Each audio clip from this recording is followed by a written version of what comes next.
Good afternoon. On behalf of the board and staff at IMFG, I am delighted to welcome you to today's event on the culture of public money, local, provincial, and federal perspectives with Peter Wallace. And thank you all for coming out. When I got up this morning and saw the pouring rain, I was a little bit worried. So thanks for coming out in this weather.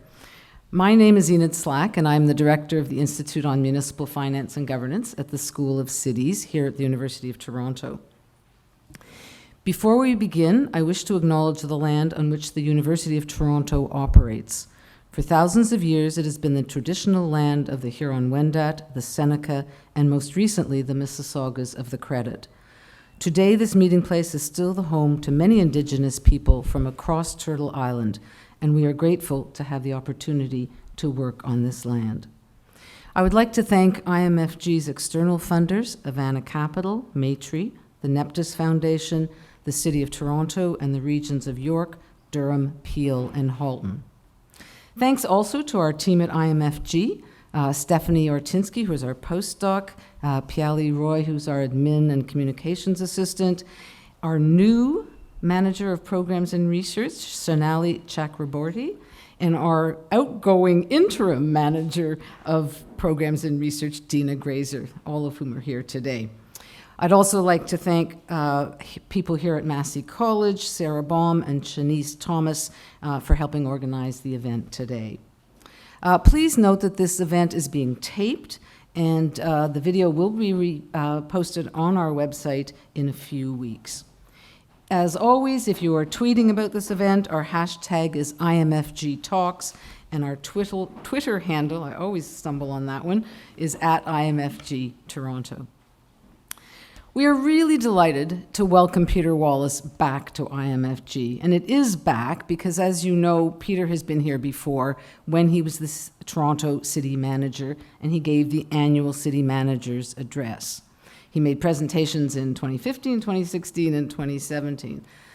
Those of you who came to some of those events, and I recognize some of you, may remember the lasting image of the iceberg that ended up in the Toronto Star, where Peter was talking about the unmet capital needs. That was the amount below the ocean. What was showing above was much less than the unmet capital needs underwater. Peter is currently a senior advisor at Boston Consulting Group, senior fellow at the Munk School of Global Affairs and Public Policy, and senior fellow at the C.D. Howe Institute. Previously, he served as the Secretary of Treasury Board for the Government of Canada, City Manager for Toronto, Head of the Ontario Public Service and Secretary to Cabinet, and Ontario Deputy Minister of Finance, and Secretary to Treasury Board in Ottawa. So as you can see, Peter's had an extensive career working in leadership roles at all three orders of government. This experience gives him a rare perspective on the different approaches each government takes to financial governance and the culture of money. So today, Peter's going to take us through some of the factors that surround financial decision-making at each order of government and his ideas about some of the challenges and how they might be addressed. He's going to make a presentation for about 20 minutes, then I'm going to join him up here and have a bit of a conversation with him, and then we'll open it up to you, the audience, to ask your questions. So we'll finish here at 5:30, and after that, we're holding a receptions in the upper library, which is a bit misnamed the upper library because it's actually on this level straight out here, but there is a sign for the upper library, and I hope you will be able to join us to continue the discussion. So Peter, thank you so much for joining us today. We look forward to hearing your presentation.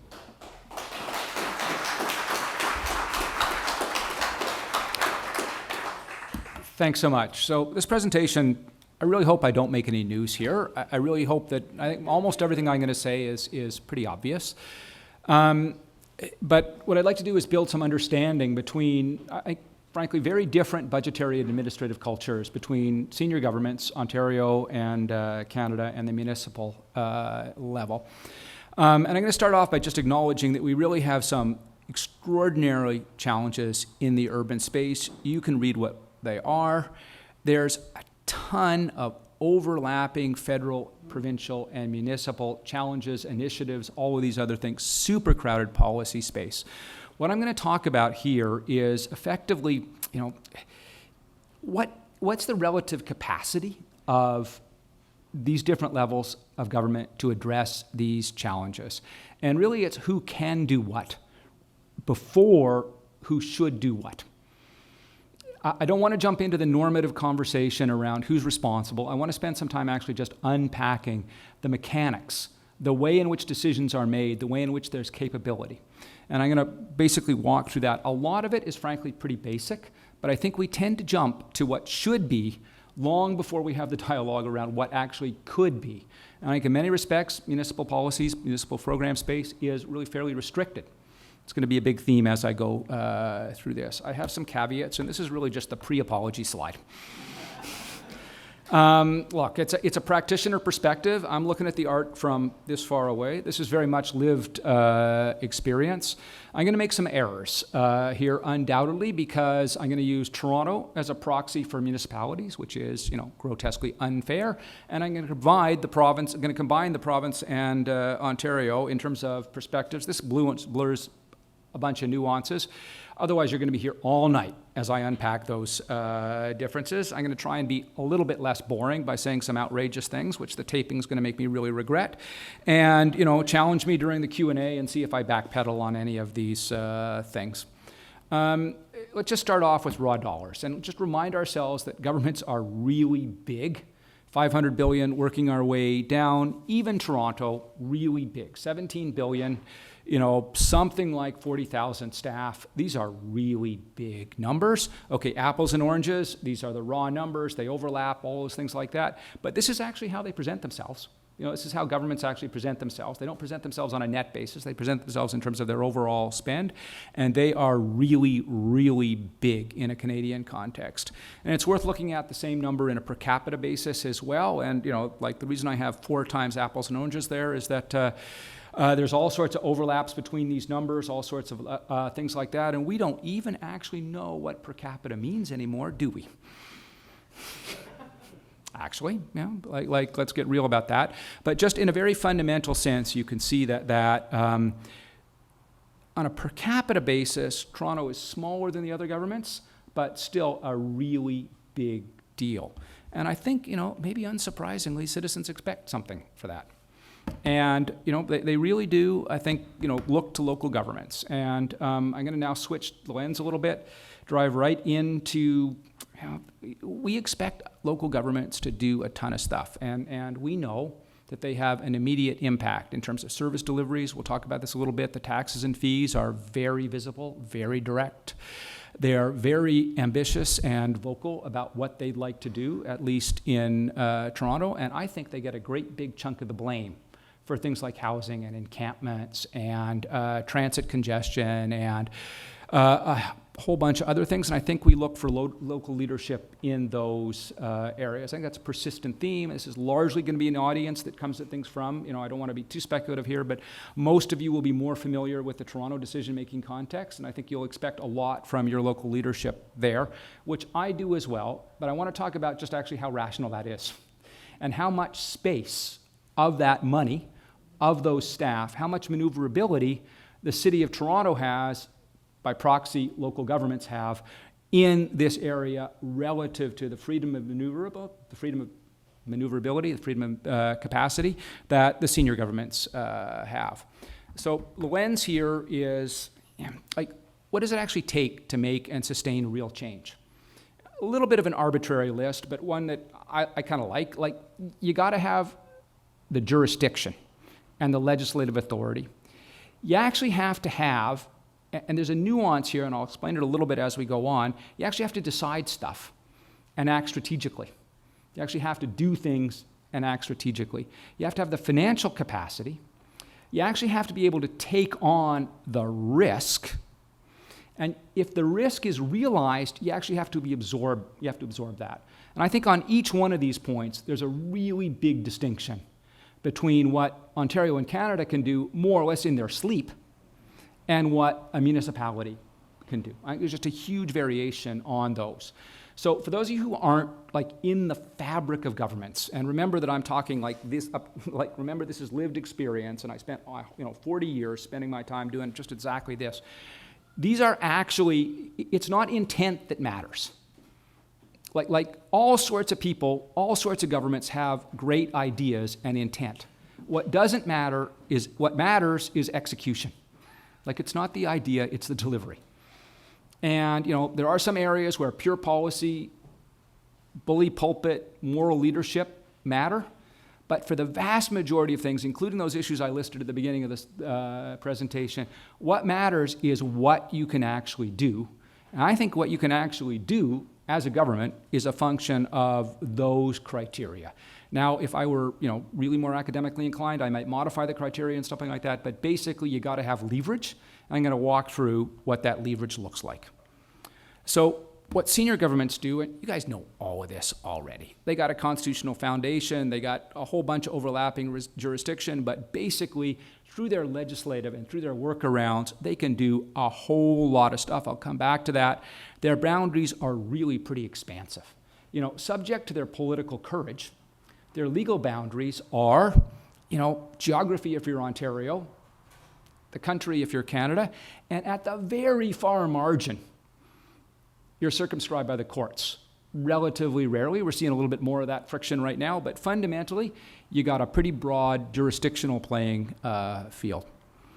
Let me talk a little bit about how that translates then into the fabric of financial and policy governance. And there's going to be a bunch, friends and colleagues, of exaggeration for effect here. Otherwise, if I go through the nuances, we are going to be here all night. I'm going to blow the 20-minute thing, and I do not want to annoy Enid any more than I have to. So, so there'll be some things here that are blurred a little bit, and as we, somebody wants to jump on me during the Q&A, I'll back off of it a little bit. But fundamentally, Westminster, so the senior governments, have a really strong tradition of centralized and certain financial governance. So they have budget secrecy. The decision rights around budgets are concentrated to an extraordinary degree in the First Minister and Finance Minister and their political and their public service teams. They can integrate their financial intentions with their legal and regulatory capacity through the budget bill and through the fall economic statement bill and through the rest of the year if they want, but basically those things. And there's an extraordinarily high degree of fidelity to the policy direction. So what's decided by those teams is accepted by cabinet. Budgets are not, they do not go to cabinet. Budgets are not subject in general to cabinet decisions. We're going to talk about the difference between that and municipalities. You've already figured that out. So really, once it's decided by that relatively small number of people in the central teams, there might be risk. They might have to back off politically. They might have to pay a heavy price or those things like that. But that policy direction will become reality until they change their minds. So just a huge amount of centralized and I'm going to say very, very certain governance. Reading the slide, I might describe it a little differently, but that's my sense. And they have these robust capacities. And the revenue, it grows and contracts with the economy. It has an overall progressive incidence if you're Canada and Ontario. It's shared across the pieces. It's actually incredibly efficient, and we'll talk about this in a minute, and it's opaque.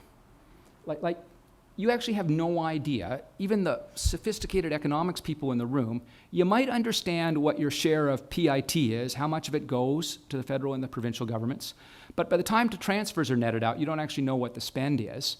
And you actually have no idea how much the province in particular is taking from you from your LCBO and your lottery and gaming and your provincial habit, your provincial parks habit and whatever else. Like you really have a hard time understanding the revenue take. Whereas, you have a pretty good sense of what your property tax is, don't you? We'll come back to that in a sec. But it's really like the freedom of maneuvering, even not just legally, but politically, really quite high in the revenue context. I'll talk about in a sec. Transfers, expenses dominated by major transfers and compensation. Automatic stabilizers means it bounces around a lot, especially if you're unlucky enough to be the deputy of finance starting on, say, September 1st, 2008. That was a little terrifying, but in a very fundamental way, most of your spend is actually indirect. If you're Ontario, it goes to hospitals and school boards and post-secondary and a variety of other things. So you're not actually on the front line for that service accountability in anywhere near the same way you are at a municipal level. And a really, really important point. You might have a deeply embedded balanced budget ideology, or you might believe that balanced budgets don't matter from a federal or provincial perspective, but either way, if your calculations are wrong and you are off, it's no actual big deal. Might be a bit of a challenge in terms of your political narrative or your conscience, not that it is right now, but in a very real way. I remain deeply fundamentally fiscally hawkish. Sorry about that. But in a very real way, it just comes out in your borrowing requirements. So you're okay with that. So these are really robust capacities. And if you look at the Ontario revenue piece, the only piece, the federal piece, you'd have all of it. You'd control all of it. Whereas in Ontario, you have everything but the little purple there section from federal transfers. Interestingly enough, if you're a member of that inner circle, you can actually alter any of these things. Knowing that revenue is by and large progressive in incidence, knowing that it is actually really efficiently collected, something like, 3/4 of Ontario revenue is collected by the CRA, it's really pretty seamless. Like you got these powerful mechanisms, like you're basically in control of those pieces. May not feel that way when you're struggling to balance a budget and the political pressures are around you, but you at least have the theoretical and in a very real way, I think, practical room to maneuver if you require, and we have seen Ontario make some big moves. Same thing on spend. The only actual mandatory spend there you have, legally, is interest on debt. The rest of it is actually fungible across the piece. The rest of it you can actually modify if you need to.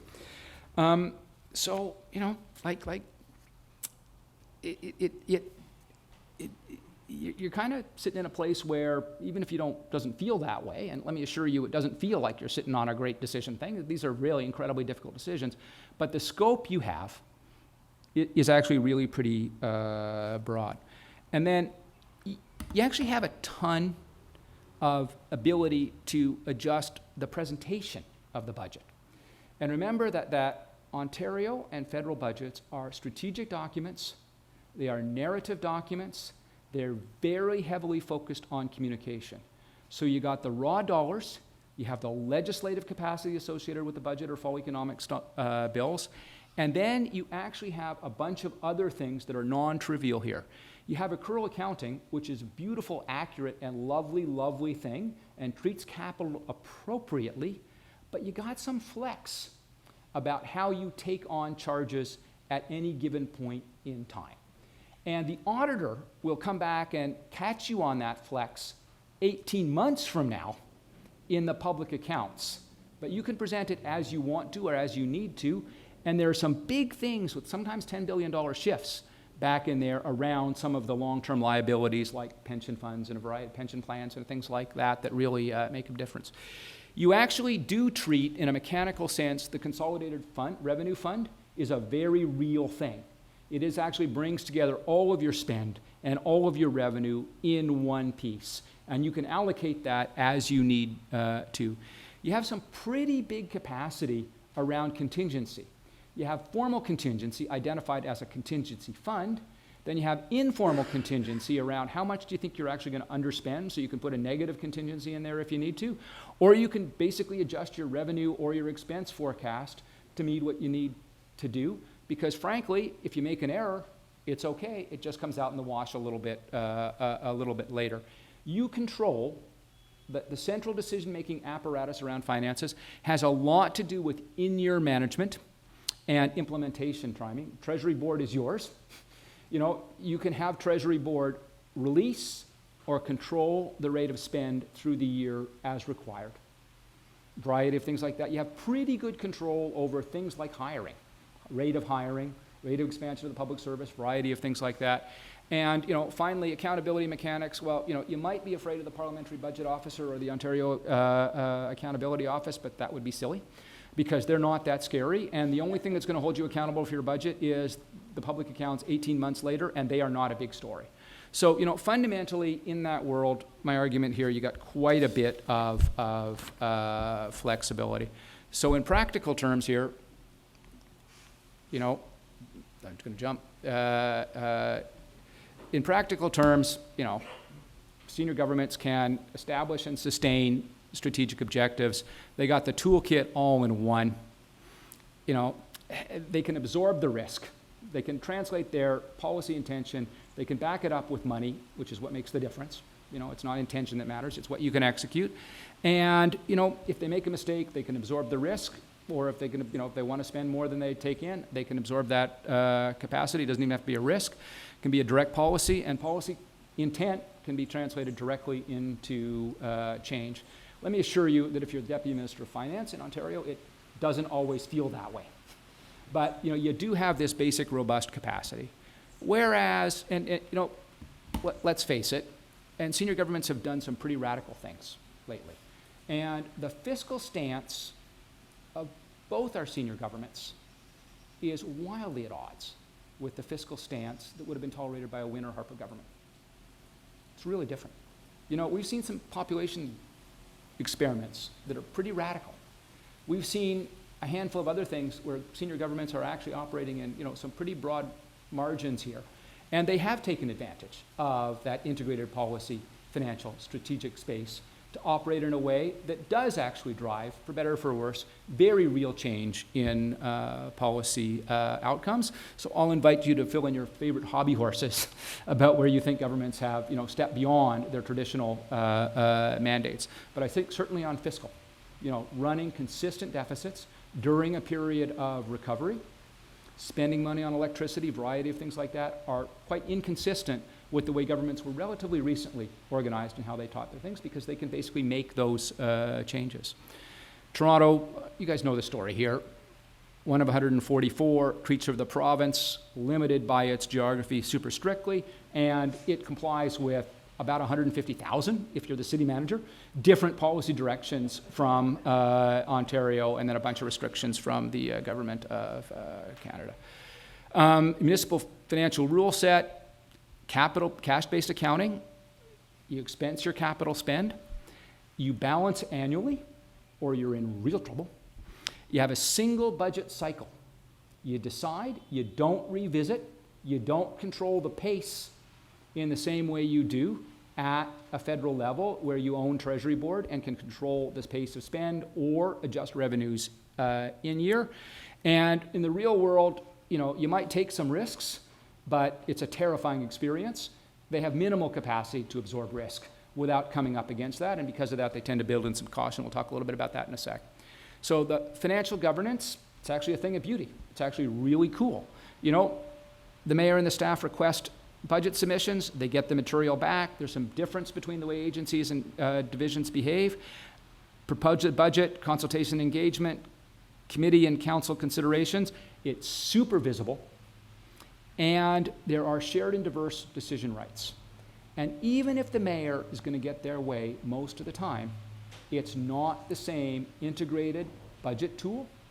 It doesn't have the same integration with the budget bill, with the fall economic statement or the budget bill. So it's not an integrated policy piece at the same time. All sorts of policies set randomly through the year by city council that comes out in the wash a little bit later when it comes to fiscal pieces. So it's just not that same process.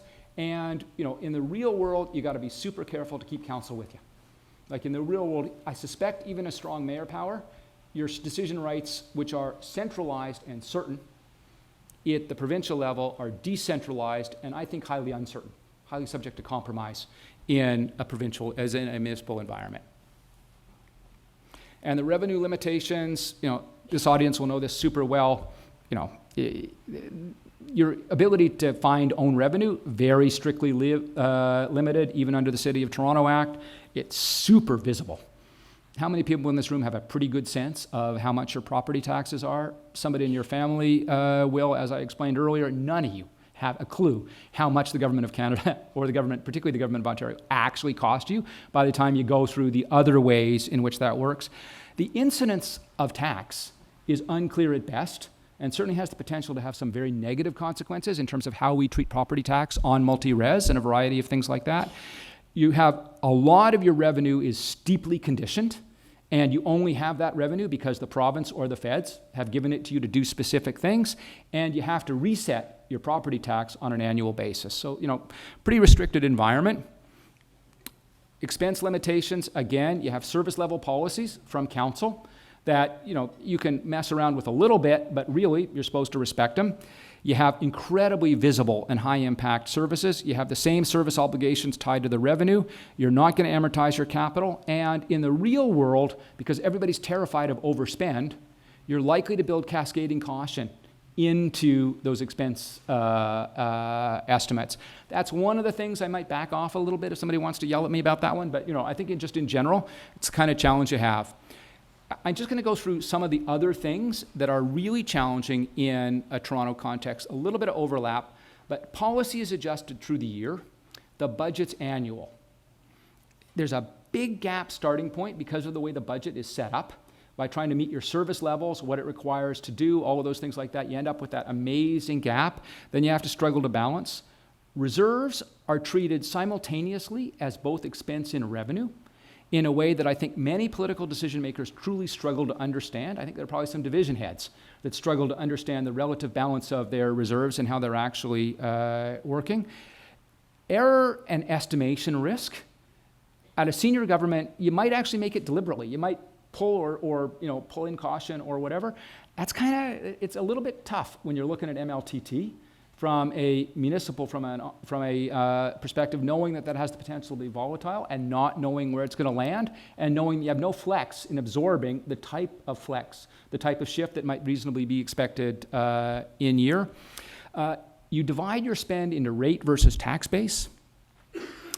You have net versus gross expense. Agency and council interaction is a really non-trivial thing because divisions will follow your instructions. Agencies might not. Think a little bit about the Toronto Police Services dialogue over the last little while, and you'll get a sense of it's not as simple. No division or agency defies the Minister of Finance instructions. They might sneak around and have their minister come around, but they're not going to defy it in a public way in the same way that you get a debate at a municipal level. That cascading caution actually undermines your future credibility in the City of Toronto, at least, because you start off with a huge gap. A little bit later, you end up with a surplus and a reserve replenishment, at least on a consistent basis. Your audited statements on an accrual basis, and nobody can track those things back. So just like it's a really interesting and different tapestry. So if I go back and I look at that from a revenue perspective, you got your big property tax, but then you divide the rest of your revenue into these programs that are, remember that it's all fungible in the federal or provincial side, whereas here we divide it into rate-based, which is just a taxation revenue, and then we have a bunch of it that's fees that's tied right back into the programs that it's from. Like basically your freedom to maneuver on the revenue base, even on property tax, is minimal. And then when you get into the other things, you're just basically, you're not doing much. And exactly the same thing happens on expense, just the mirror image of it.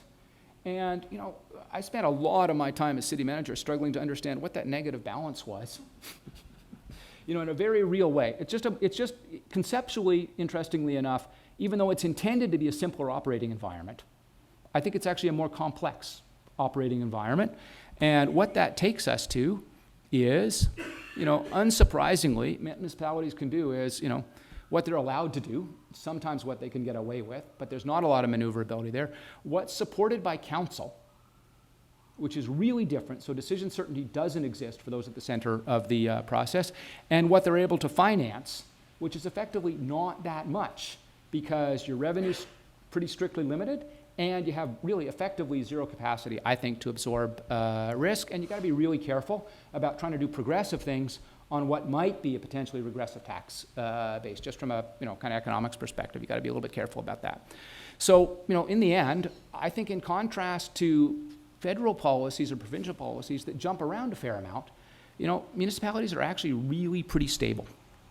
Now, I forgot something really important at the beginning of this conversation, and I'm going to wrap up very quickly.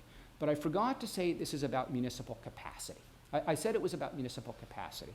I also think it's about what you can legitimately blame municipalities for. And I think in a very real way, municipal policies are actually really super stable. And when you see things that have a hockey curve effect, when you see linear policies at the municipal level, big policy changes at the federal or provincial level, and then really big increases in challenges, like some of the ones I issued at the big, who do you think is most likely to be responsible for it? My sense is generally municipal contributions are going to be structural, they're going to be slow moving, they're real, but they're probably not going to produce five-fold increase over a relatively short period of time. So I think the flip side of the municipal absence of capacity is a really important one. They're unlikely to be the direct cause, I think, of a bunch of things we're experiencing in terms of our urban environment, in terms of the friction. Really, provincial administration changes. Civic administration is, I think, really overwhelmingly stable. That's the kind of thing we can unpack in the Q&A. I'm a little bit vulnerable to that, so we can spend a little bit of time on that as required. I got to be really clear here. For those of you who believe that Toronto should be a mini province and are worried that this is kind of a downside, it's really not meant to be. It's really not meant to be. I think it's important to recognize just how incredibly good municipalities are. They have deep, deep operational expertise. They're really unlikely to be driving the problems, as I just tried to beat to death. I don't think cities get into trouble without provincial policy shifts. I think if you look where the city's in trouble, where it's made some errors, it tends to be in conjunction with the senior government. It doesn't tend to be. I'll tell you, from a city perspective, there's something beautiful about having, Councillor Perks and Councillor Holiday. Really, between the two of them, you're not going to get away with much, and you're going to have to answer questions in a way that has some integrity. And that's kind of, a really cool thing. And that's why visibility and impact, I think, are actually really pretty cool. And, they actually understand policies. And we got a lot of people now talking about policies at the local level that, they just don't understand. They don't have the lived experience, whereas the municipal leaders, politically, but especially bureaucratically, do. And, I'll give a shout out to a random civic leader here. I'll say Barbara Gray. She's the general manager of transportation, and she has deep, deep experience. She understands those worlds incredibly well. I think most of the general managers at the City of Toronto, I suspect that holds true across these other fields, they are truly expert in their policy fields in a way that provincial and federal ADMs are oftentimes not, because they have very different career paths. So, this is not to denigrate municipalities. It's just don't expect them to fix problems they didn't cause, and they don't have the fiscal or the financial or the decision-making, the strategic decision-making capacity to actually address. So, really dumb observations here, but hold the accountabilities for regional problems at that, if it's a Toronto problem and it's uniquely inside the Toronto boundaries, yeah, blame Chow, blame Tory, blame, go for it.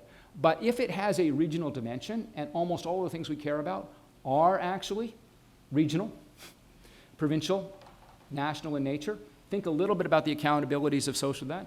And I really think that the lessons, instead of making Toronto into a mini province, which just isn't going to work, we can talk about that in the Q&A, it's just not going to work.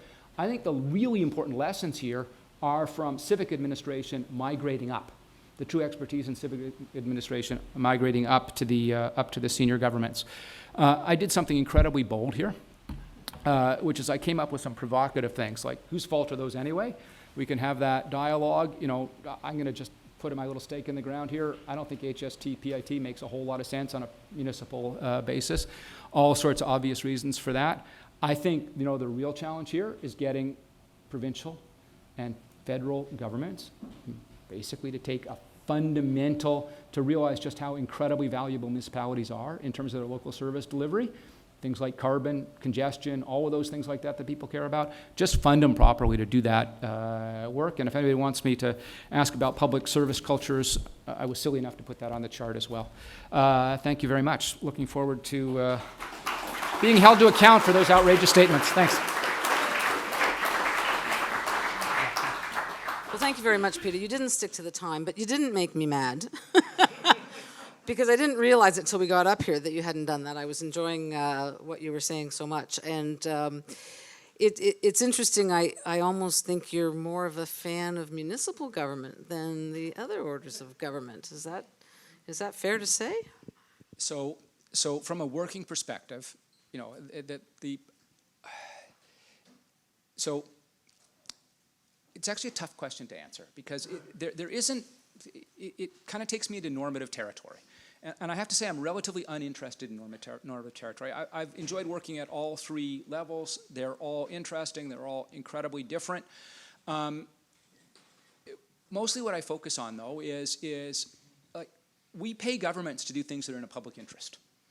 And you can get stuff done in a public interest in a certain way federally, in a certain way provincially. I think those overlap to some considerable extent. You can get things done in a public interest through municipal mechanics. I think it's just really important to understand which tool you want for which job. And that's really it. So it's not so much a question of being a fan as a question of, like, we got some problems. Let's choose the right financial and decision-making capacity to address the kind of public policy risk we're experiencing. Okay. You started at the provincial level and were there for some time and then moved to the city. Yeah. What surprised you? I mean, you'd worked with municipalities presumably at the province. What surprised you when you actually got to the city that you weren't expecting? So it was an eyes wide open decision. And I was really interested in. I remember talking to you about it before you took the role. And Shirley and a whole bunch of other people helped me. And I watched some tapes too. So I did want to work in the open. Like, I did want to work in the open. There were a couple of things that were surprising. One was the risk because of the way that and Michael Fenn was helpful in pointing this out to me. I probably shouldn't point out Michael here. But the risk in the way municipalities make decision that has a huge impact on value and can make or break money, real money, with relatively minor decisions. So there's that. But the other piece was just, honestly, the complexity of the financial piece. The complexity of understanding and the inability to maneuver and the challenge in laying out your strategic kind of direction. So in 2009, in Ontario Finance, we went from a balanced budget when I arrived to a 24/7 deficit, literally $24.7 billion deficit was what we reported. It was maybe 18 when public accounts rounded around. But in that time, we unpacked asset-backed commercial paper. We took a huge run at supporting the auto industry. We harmonized the HST, and we did a whole bunch of other stuff. That capacity, when motivated and working, just doesn't exist at the municipal level, and it's more the constrained environment was a lesson to me. The other thing, just from a pure policy, from a pure personal perspective, generally speaking, so I've been in the Ontario government for 30-odd years. And you have the advantage of incumbency. Like, I'd lived there my whole life, I knew all of it. Whereas you go to the city, councillors actually have the advantage of incumbency. The councillors, many of them when I was there, 44 of them had been there for a long period of time, knew the budget mechanics. So the normal kind of what I had, the relationship of the normal expertise of the bureaucracy, owning some of these spaces, very different in the city where, there are members who understand childcare as well as any of the staff members. That's a really different equation. Interesting. And then you went to the federal level. What surprised you there? So mostly what surprised me at the federal level is just the size. If I wandered around the city, kind of trying to understand that chart I showed with the pluses and minuses, I wandered around the government of Canada just trying to understand what, $400 billion looks like and the diversity of the business and understanding kind of the roles of defense and other things. So I was super familiar with domestic policy. The big international component and a variety of things like that was just a tremendously interesting learning experience. So as taxpayers, do you think we're getting value for money from our governments? we keep hearing about government waste. We hear about waste at the city, at the province, at the federal level. Is there a lot of waste? Is it different at each level of government? Are we getting value for money? There's a lot of waste. I'm going to define this in two different ways, okay?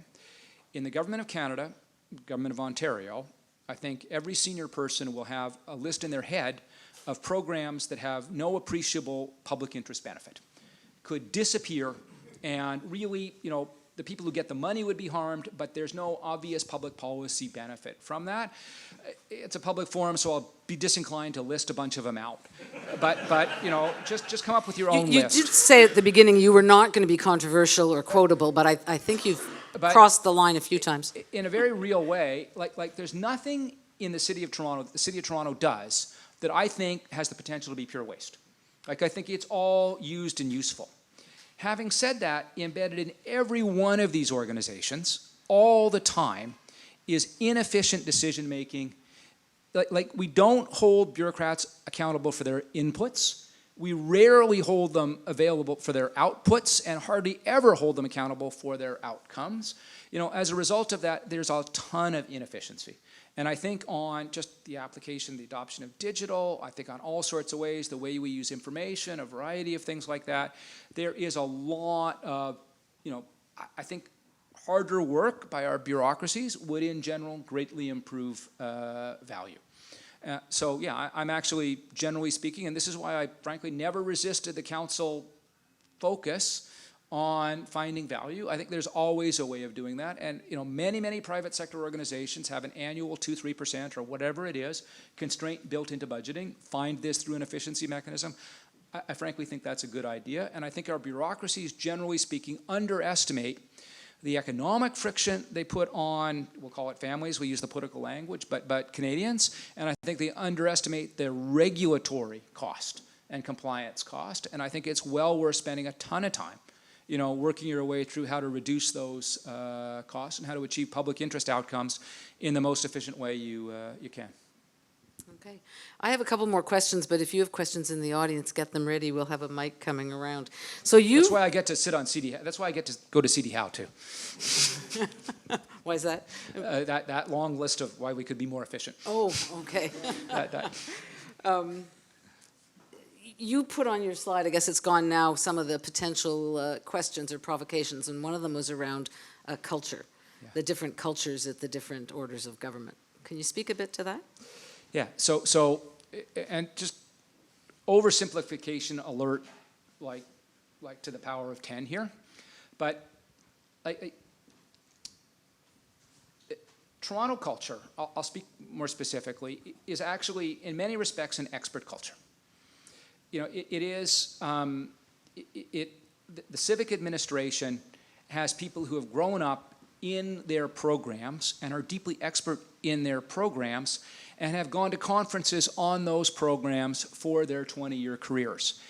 And when they're a general manager, their career is capped in all likelihood because they have the best job in the country in their area. And they are true experts. And that's not going to be universally the case. They can become deputy city managers, all of those things like that. But they are experts in that field, and they carry a tremendous amount of respect because of that, and they hire and fire within that field. And you know, construction, childcare, like just think of the things that Toronto does highly specifically that require a really high degree of expertise from an operational context. Federally and provincially, and this is, you know, again, a really gross oversimplification, but the ADM ranks are largely populated, not exclusively, largely populated by people whose expertise is managerial. They do not tend to come, and there'll be some exceptions, you know, Canadian Forces, a variety of things like that will be exceptions, but they do not tend to come from the policy fields that they're nominally in charge of. And they switch around every few years. So there's a velocity of change that is culturally very different. There's also a huge cultural difference in terms of the transparency. And, you know, I will say, in many respects, Toronto or other municipalities are unsafe workplaces. The friction you have in terms of your public communication, in terms of how you have to deal with the public and how you deal with councillors from city times is a very, very challenging thing, and that level of friction does not generally exist in the senior government. So they are, I think, culturally very, very different. Wow, so more experienced, but more threatened. Yeah, I think, yeah, and I think just closer to the coalface. Like you're just, in a very real way. The other piece is that the government of Canada, a lot of the decisions in Ontario, the decisions are abstract. It's, this is a program, you're taking $1 billion in, you're putting $1 billion in, you don't really feel it. Whereas in Toronto, you kind of know what you're doing, and it can hurt a little bit more. Like it's a different kind of piece. Super interesting. Flying back and forth from time to time with feds who lived in Toronto. I didn't want to talk about our mutual areas of federal interest. They wanted to talk about what the hell was happening on their street. When I was in the government of Canada. Politics is all local. Questions from the audience? Oh boy. I see a hand up there. Okay, and could you state your name as well, please? Ermi Desai. I feel like I should call you sir. I briefly had the pleasure of working for you in the Ontario government under Bill Hughes. Yep. And I did, prior to that, work for the federal government, Finance Canada. But for the over 10 years, I've been working in the private sector in Toronto. Mm-hmm. And one area that I work in is housing and real estate. So you want to talk about your hockey stick, federal government population, I don't want to say programs or, not programs, not watching them. We can see provincial contributions through the education foreign student piece. Then we look at Ontario's 60,000 completion of houses per year since the 90s, so that's your straight line.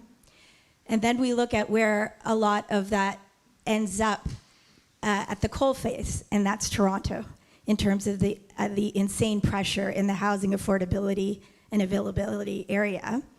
And it leads to massive effects for our country, competitiveness, productivity overall. And yet, there is such resistance to a special deal for Toronto, politically. I hear a question coming. And that is it.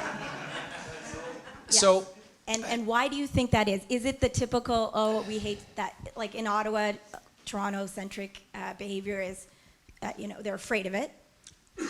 What is it? So I want to be a little bit cautious here, because what we're describing is not just a Toronto phenomenon. Like those pressures exist all the way through the GTA. Toronto's kind of the ground center of it, but they exist all through the GTA. They exist in Edmonton. They exist in other areas as well.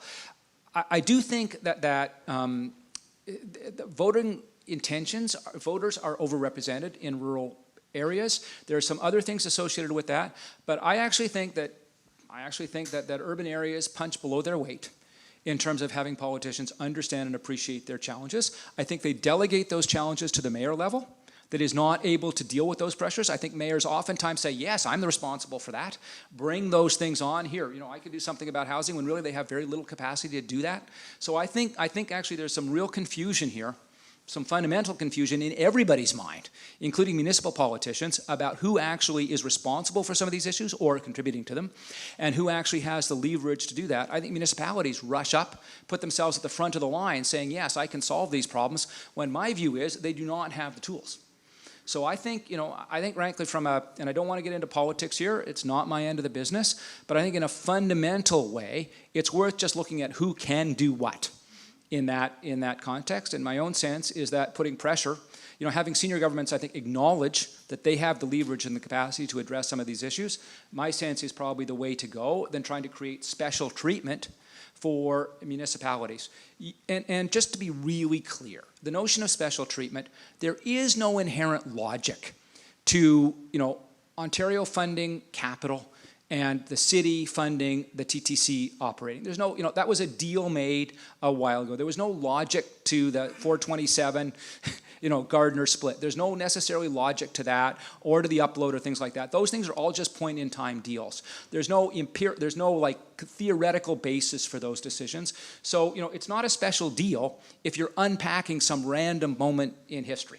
Might look like that, but I don't think from an analytic perspective we should ever think of these as special deals or one-offs, or they are just part of the ebb and flow of policy.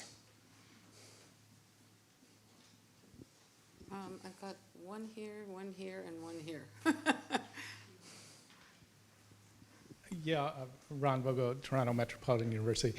I just kind of want to throw an academic angle and get a reaction. So, in the fields, we're often talking about collaborative governance and multi-level governance, or the city could maybe mobilize the policy and then kind of try to get the provincial or federal government to buy in. So I'm getting a sense that you're not a big fan of that, or think practically that doesn't happen much. But I guess it sort of leaves me with the question of, if the cities don't have the capacity and simply then say, okay, we hear you, we're not going to try to claim we can do all that, and I know you want to stay out of this politically, but do you really have any sense that the provincial or federal governments really want to accept responsibility to say, therefore, we're going to solve the housing problem or the homelessness problem or this problem? I mean, if the cities listen to you and say, yeah, we're going to pull back from this, I would worry that the provincial and feds just say, problem solved. So I'm not sure, a couple of different things. I'm not sure that there's an obvious straight line between what I'm saying and the conclusion you're drawing about withdrawing municipalities. I think municipalities are deeply expert in these areas.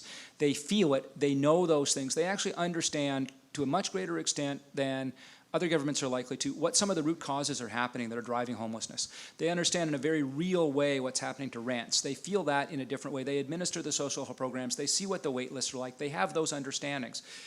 You can't, it's hard to find the newsprint space right now to deal with the number of federal and provincial announcements on housing. Like they're just like boom, boom, boom, boom, boom. They're just out there every minute. So in a very real way, I think this is, from an academic perspective, and I appreciate that, it's just a question of what's the right fit. And then you can work mechanically back about how it should actually be done. Two other things. Collaboration happens all the time, and by and large, it works really well. By and large, on the social services side in particular, but on the policing side and all of those other sides, there's a huge amount of provincial, municipal, and federal cooperation.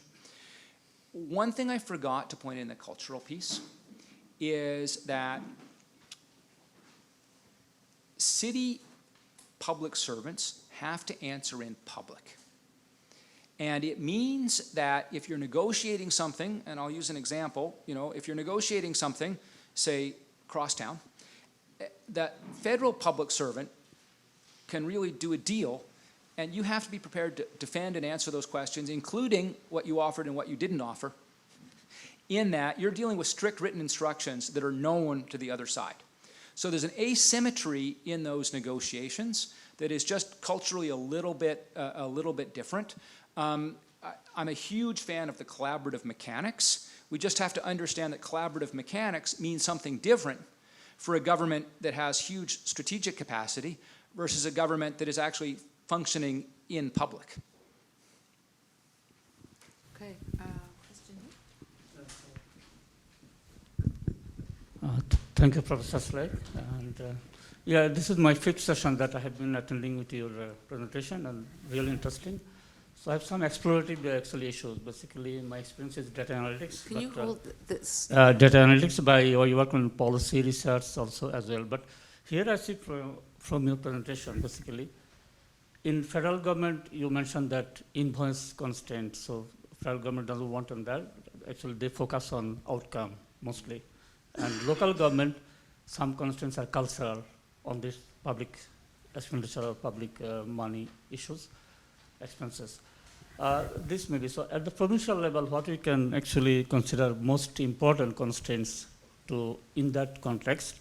As I understand, if we focus on particular sector, either housing or maybe health services. So in that case, can we get some relational attributes, to understand the constraints, like as for example, federal public expenditures, provincial health services, and local government finance. If we correlate all these things, for a particular sector, either housing or health service like that. And this is number one. And second, you mentioned that there are some difficult to track the cost at the local level, which may come from the grassroots level at the Ministry of Finance, and overlapping in roles as well, federal government, provincial, and local government level.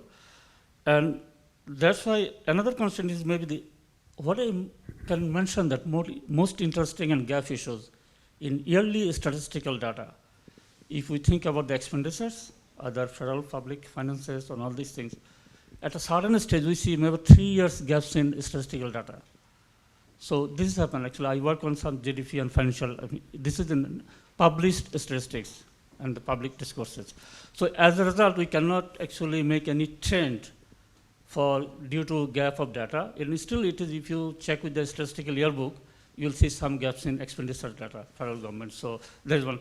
So now Okay, my we question is have a lot of questions. how we can actually, on explorative point of view, how we can make up, this, overcome these constraints.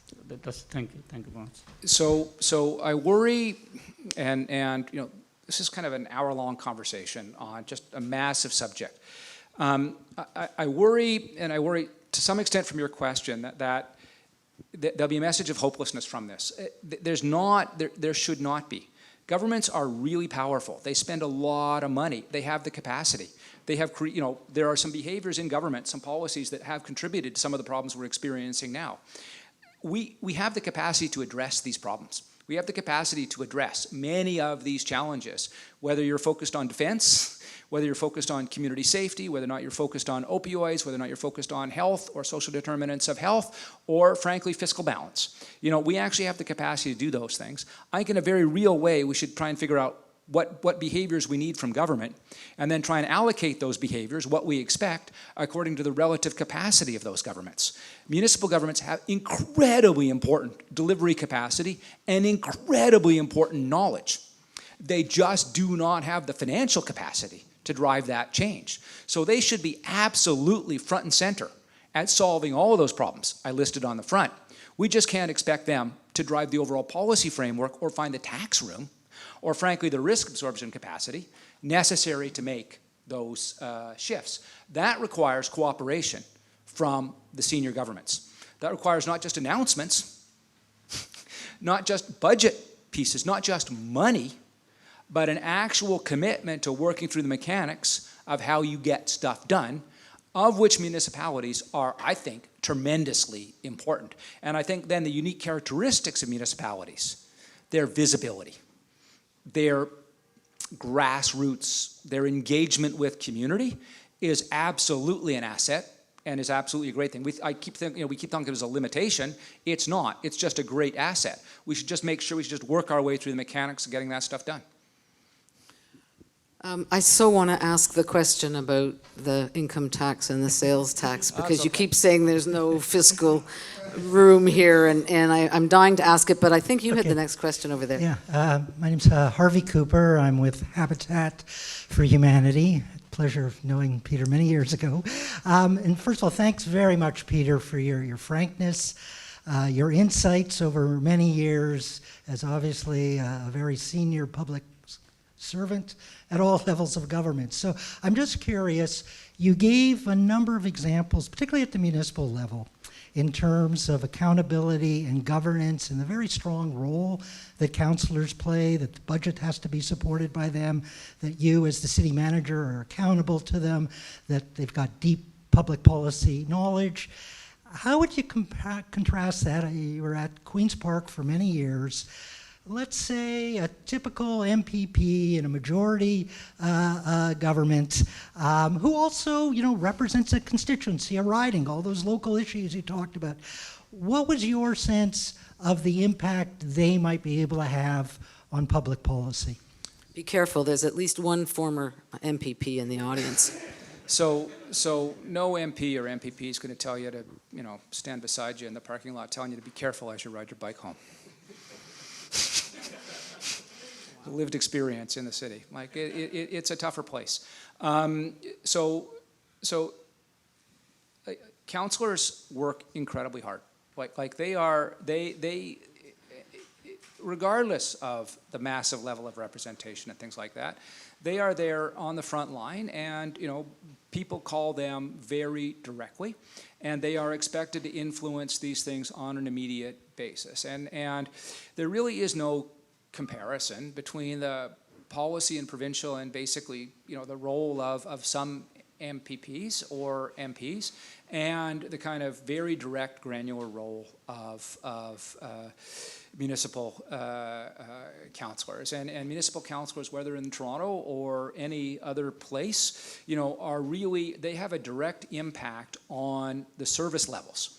And they can have a direct impact on service levels, whether your road is paved, or other things, in a way that level and capacity of intervention is just really not relevant at the, and probably a good thing it's not relevant, but not relevant at the level. So there's a vast cultural difference between the politics of those for sure. The other thing that is very, very different is that, I mentioned 2 councillors by name earlier. Those councillors have to, in the end, find a way of working together in their council, unless it's going to be totally dysfunctional, and that's not in either of their interests. So, MPPs do not necessarily interact with MPPs of other parties, nor do the vast majority of them interact with the creatures like me, with the, vast gray, faceless bureaucracies. Whereas councillors deal all the time with each other. They make deals, they vote together, they vote apart, they vote unanimously, they vote by a margin of 1. But they have to count on those things, and they deal all the time with senior and sometimes fairly junior levels of the bureaucracy. It's a very, very different set of cultural dynamics there. Well, I think we're going to have to stop here, because it's sort of, I've got a clock and it's saying minus, which means we're past time.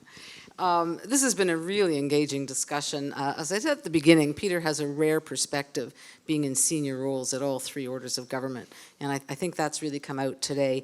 As I said before, your promise to be not quotable, not so sure how well that's going to work. It's really not making news. Just to remind you that the slides for today's event will be on our website, and the video will also be on our website. Thank you, Peter. That was an amazing presentation and discussion. Thanks to you, the audience, for your questions. I know you didn't all get them answered, but I didn't get all mine answered either. But that's why we have a reception out these doors. Someone will guide you to the upper library, and we can continue the discussion more informally there. Thank you very much.